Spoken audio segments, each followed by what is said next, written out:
ngasi ꯑꯩꯈꯣꯏꯒꯤ ꯒꯥꯔꯤꯁꯤ ꯃꯦꯟ of the match ꯇꯥꯕ ꯒꯥꯔꯤ ꯍꯥꯏꯇꯥꯔꯦ ꯁꯤ ꯂꯩꯔꯦ ꯌꯥꯝ ꯈ꯭ꯋꯥꯏꯗꯒꯤ ꯄꯥꯝꯖꯕ ꯑꯩꯅ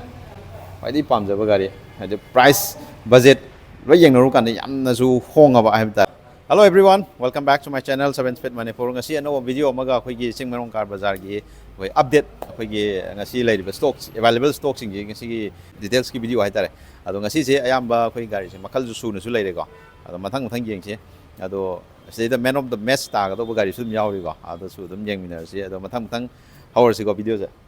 Okay, ado kana mi channel se nongna thengna yauri subscribe like and share sunu tosan bio haidi gari ga mari laina ba content adum pura ga lakpu da dom da miss hoidana ba. Okay, how is it going today? Okay, video se sidagi hana heta horge. Sigi mamangi yaure ko si ma sigi simde. Sigi ion hai tare. Ion ki condition adum yamna lingba gari ne. 2018 gini 2,40,000 da. Ko ma ion je. Jadi magi kilometer running ya 30,000 ko smile lagi ni. Adum interior gari am phajab ni si mamang du sudum ugra bani. Yo. Mainnya lagi ni kok, infotainment ke yaor main mana kok, maning gina, semuanya oke ni. Ada door power loy ore kok, ada maning giluk sen semuanya ure ni. Aduh matang damu kau ye Hyundai Sports item tu kok, sini defogger ga rear wiper loy yaor gari tu ni kok, ada magi mamangi looks ayah betul ke, semuanya lagi ni. Tayari condition imbiro smile lere adu magi details mai sil yaure ko price 2,15,000 2012 kini ko i10 sports ta adu magi interior na smile lere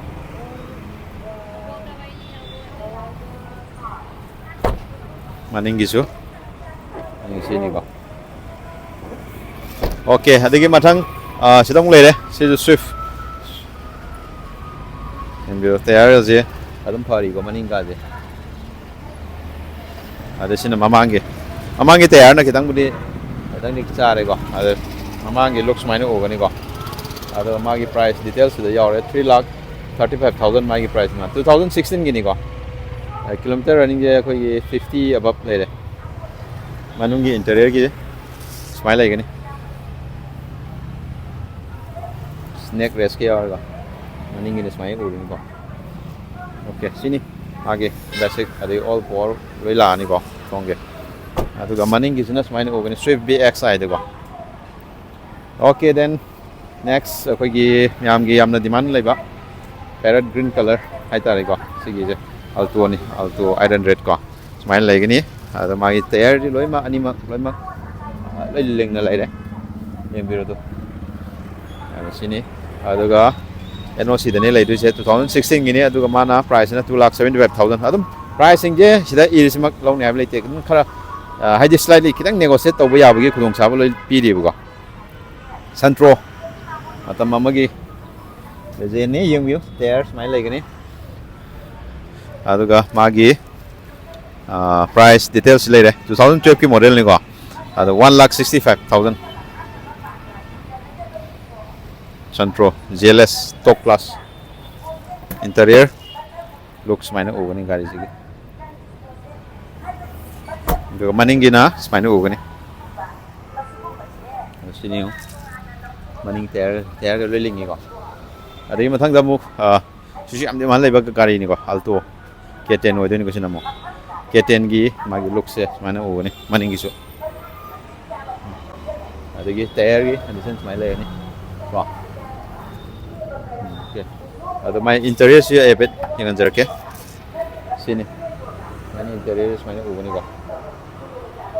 ado magi price details na silere 2,65,000 2015 gi odeni ko sina maning gina silere okay okay then next akoi gi silere Hyundai Grand i10 ni ko gari dum koi maroon color sana dum jeng da my price detail na silere 2015 gi model ni aduga mana kilometer sina 38 ko 40 heduni aduga sina price na 3 lakh 5000 3 lakh 5000 ko adagi interest yang jar ke request answer ka zulo yawe ko adi yang sini interest maina ogani ko adum interest si hida idum kha premium dum oi go yeng bada adi sina maningi ko mamme khara de maningi se okay then next maning the suya pet yang jar ke sina maningi looks ni ko sports odini ko sijo adagi mathang da mo somno 800 wa yamna lingba condition hai tare 2019 gi obesna hoji phaugi obesna khwai linge ko tityo silere magi price details so silere 2,95,000 aduga 2019 gi ni ko silere my kilometer running 30,000 ko adum si yamna lingba gari ne aduna sidi yam puine leite leido mande hai tare ko adu mathang dana mo khoigi Celerio da kana gumba khoigi manual thau pamjada be sinau singi da makta khoigi auto gear da ko sigi hariba Celerio si auto gear wait yes there gi condition jing biro sumaina lai gini front looks ko Meghalaya weight ano sida loi lai ni loi de 54,000 kilometers around 16 gi model 3,20,000 ko VXI automatic oidini ko aduga maning gi looks ale aduga ngasi gi khoi gi gari si man of the match ta ba gari hai tare si leire yam khwai gi pam jaba aina khwai di pam jaba gari ade price budget lo yeng naru kan yam na su hong aba hai tare kana go machine housing hai ba gari si yana na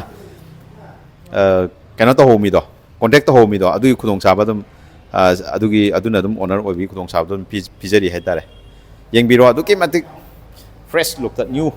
koi Creta hoji ji kidon na ta ek mamangi generation ni ko adugi design ni so project helm leire hoji sudum magi look se dum phajarim ni ko yeng ba yeng biro mayam si price se hypet guess to view ne kya mu am do man ge na am thina ong na thadu om ni ko eloi design ga jong tongana adi tergi kinu si condition ga jim biro dum mai le ani aduga adi price ei hajar age price sub nagi 8,50,000 8,50,000 ka adu su 2021 gida 2021 gida keduga kilometer running sina only 19,500 I personally see sima I consider to bodum pame ko sana ado yang sem maning gi soi look se pe jangan jar ke du jeng de da bagi interior si yang bio ini to mai infotainment galo yaore ko keno gari se khoi gi keno budi odin ko base budi odin ko but do ga su have tare do ga su dum si dum yare aje petrol odin ko eta da yang bio magi front and rear design aduga mathang amuk somna mung leire bolero kana guma khoi sinau bolero da ai bolero na thadi lawro ya be sinau singi da makta haib tare condition aring bada si leijare top class magi price 8,50,000 2022 ba sina 37 kilometer 1000 muk fine thore go sini so smile leire go ado sigi jana koi gi esta ni ko esta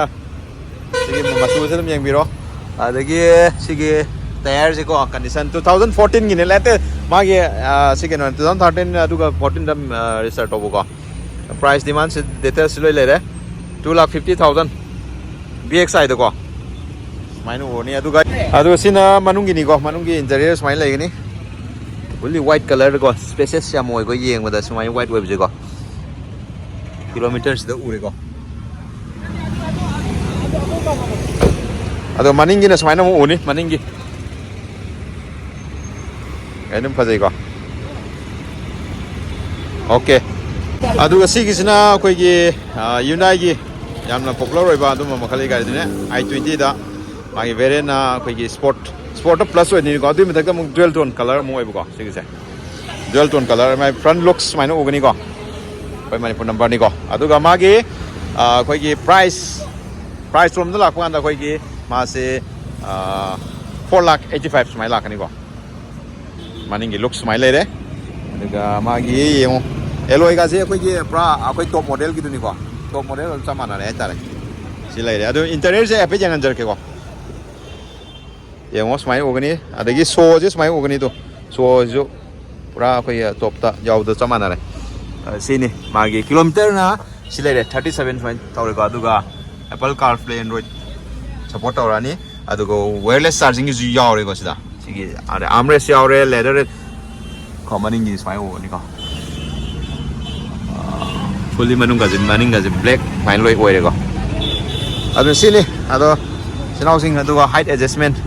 ꯌꯥꯎꯔꯦꯀꯣ ꯒꯥꯔꯤꯁꯤꯒꯤ ꯑꯗꯣ ꯁꯤꯒꯤ ꯈꯨꯗ ꯅꯨꯡꯉꯥꯏꯕ ꯑꯃ ꯍꯥꯏꯠ adjustment ꯌꯥꯎꯁꯤꯀꯣ ꯁꯤ ꯂꯣꯏ power ꯑꯣꯏꯗꯣꯏꯅꯤꯀꯣ electric okay ꯁꯨꯃꯥꯏꯅ ꯂꯩꯔꯦ